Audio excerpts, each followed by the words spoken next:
வாங்கம்மா, மேலே ஏறிவாம்மா. இது என் அண்ணன் பொண்ணு டாக்டருக்கு. என் வீட்டில் பொண்ணே கிடையாது, 3 அண்ணன் தம்பிங்க நாங்கள். அது என் தங்கச்சி, அம்மா, என் பொண்ணு எல்லாமே.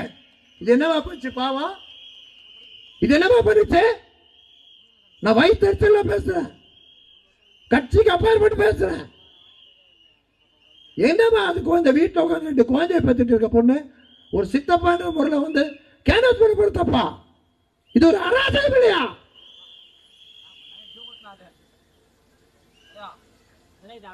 இதுக்கு மேல திருந்தலனா இந்த நாடே சுடுகடா போயிடும்.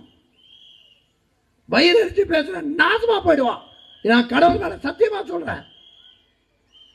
ஜாதி, பணம், சொத்து எல்லாத்தையும் மீறி கடவுள் சக்தி மிக பெருசு. அழிச்சிருவான் உங்களை. கால கை இழுத்துட்டு சாவீங்க. உங்களை யாரும் பண்ண முடியாங்க. கால கையில் இழுத்துக்கிட்ட குடும்பத்தோட நாசமா போயிடுவீங்க. இந்த பொண்ணு என்ன பண்ணிச்சு? என்ன சொல்லுமா? காலையில நாங்க பாட்டுக்கு பிரச்சாரம் பண்ணிட்டு இருந்தோம். நானும் ஒரு சின்ன பொண்ணு, வேற யாருமே இல்ல, நதியா அப்படின்னு சொல்லிட்டு ஒரு சின்ன பொண்ணு. ஸோ ஃபுல்லா பிரச்சாரம் பண்ணிட்டே இருந்தோம். சரி, பிரச்சாரம் எல்லாமே முடிச்சுட்டு நாங்க சரி கொஞ்சம் ரெஸ்ட் எடுக்கலாம், கொஞ்சம் ஜூஸ் குடிக்கலாம் அப்படின்னு சொல்லிட்டு ஒரு ஓரமா போய் நாங்க ஜூஸ் கடையில ஜூஸ் குடிச்சிட்டு இருந்தோம். அப்போ கும்பலா ஒரு 20 பசங்க பிளஸ் ஒரு லேடி வந்தாங்க. வந்துட்டு நீங்க யார் எங்க ஏரியாக்குள்ள வர்றது? நீங்க எப்படிங்க பிரச்சாரம் பண்ணலாம்? இது எங்க ஏரியா. சேகர் பாபு எதிர்த்து உங்களால என்ன பண்ண முடியும்? அது எப்படி நீங்க வந்து இவ்வளோ இதுவா நீங்க வந்து பிரச்சாரம் இப்படி எல்லாம் நீங்க பண்ணுவீங்க? அவர் எங்கள் கடவுள் மாதிரி, அவங்களுக்கு எதிர்த்து நீங்க இவ்வளோ பண்ணிடுவீங்களா? உங்க கூட இருக்கவங்களுக்கெல்லாம் நன்றியே கிடையாது. அவர்லாம் எவ்வளோ பண்ணியிருக்காரு. ஸோ அதனால எவ்வளோ கேவலமா இந்த மாதிரிலாம் நீங்க எல்லாம் இருக்கீங்க, நீங்க எல்லாம் மனுஷங்களா அப்படின்னு சொல்லிட்டு ரொம்ப கீழ்த்தனமா பேசினாரு கூட இருக்கவங்க எல்லாரையும் பிளஸ் என்னையும். நான் சொன்னேன், நான் டாக்டரு, நான் வந்து எனக்கு ஒரு இது வேணும், மாற்றம் வேணும். அதனால எங்க அப்பா நிக்கிறாரு, அவர் ஒரு வக்கீல், அது மட்டும் இல்லாம அவர் சேவை செய்யணுன்றதுக்காக வந்திருக்காரு. அதனால நாங்க விஜயண்ணாக்காக நாங்க போராடுறோம், எங்க அப்பாக்காக நான் போராடுறேன் அப்படின்னு சொன்னதுக்கு, நீ எல்லாம் டாக்டரா இருந்துட்டு எப்படி இங்க வரலாம்? உனக்கு வந்து நான் சொன்னேன், எனக்கு வந்து நான் ஸ்டான்லி ஹாஸ்பிட்டல்ல ஒர்க் பண்ணியிருக்கேன். ஸோ ஸ்டான்லி ஹாஸ்பிட்டல்ல எதுவுமே சர்வீஸே கிடையாது. நான் எவ்வளவோ மனுவெல்லாம் கொடுத்து கூட அங்க எதுவுமே வந்து நீங்க பண்ணல.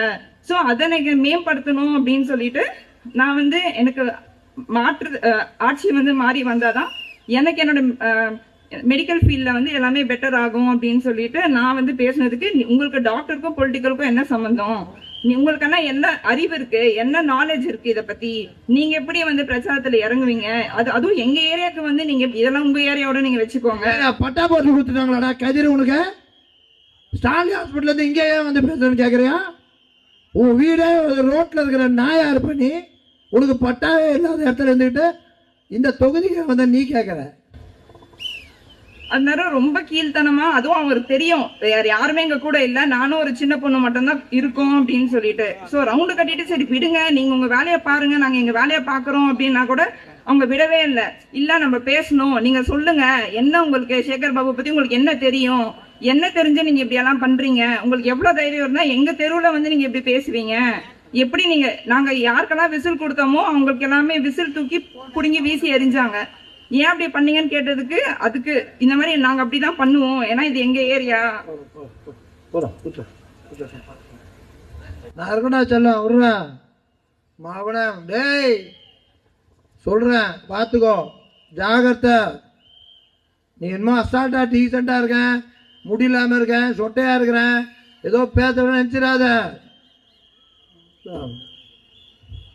அதனால வந்து தயவு செய்து சொல்றேன் மேடம், இங்க இருக்கவங்க எல்லாருக்கும் சொல்றேன், பொதுமக்களுக்கும் சொல்றேன், நாங்க எங்களை மாதிரி நல்லவங்களை நீ பார்க்கவே முடியாது.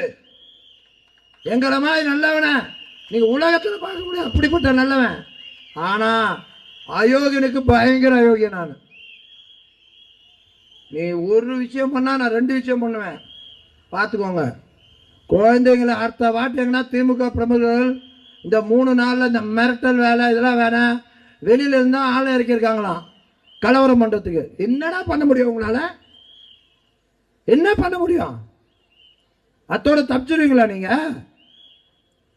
கலவரம் பண்ணுறது வெளியில இருந்து ஆளை இருக்காங்களாம். 1500 லேடிஸ் வெளிலேருந்து இறக்கியிருக்காங்க, வெளில திருச்சியிலேருந்து அதுலேருந்து ஒரு பசங்களை இருக்கீங்க. என்ன பண்ண போகிறேன்? இந்த தொகுதிக்கு ஏன் வரேன்னு கேட்குறேன். சம்மந்தம் இல்லாத ஏதோ இடத்துலேருந்து வெளியூர்லேருந்து கூப்பிட்டு வந்து இறக்கியிருக்கிற. நாங்கள் சென்னை வாசி, சென்னையிலே பிறந்திருக்கோம், என் தாத்தா மேயராக இருந்தவர், சென்னை ஹார்பர் ஃபர்ஸ்ட் இருக்கும்போது எங்கள் தாத்தா தான் இங்கே இருந்தவர். பிறந்தோம் இந்த ஊர் சென்னை. நாங்கள் எங்களை ஏன் தொகுதியில் வந்து நீ கேட்குற? யார் சொல்லி சொன்னு தெரில, நீ தனியாக மாற்றிக்க போகிற. டைவர்ட் பண்ணிட்டே நீ. நான் வேறு ஏதோ பேசுறேன் தான், எனக்கு வெறி ஆயிடுச்சு. அது என் உயிர்.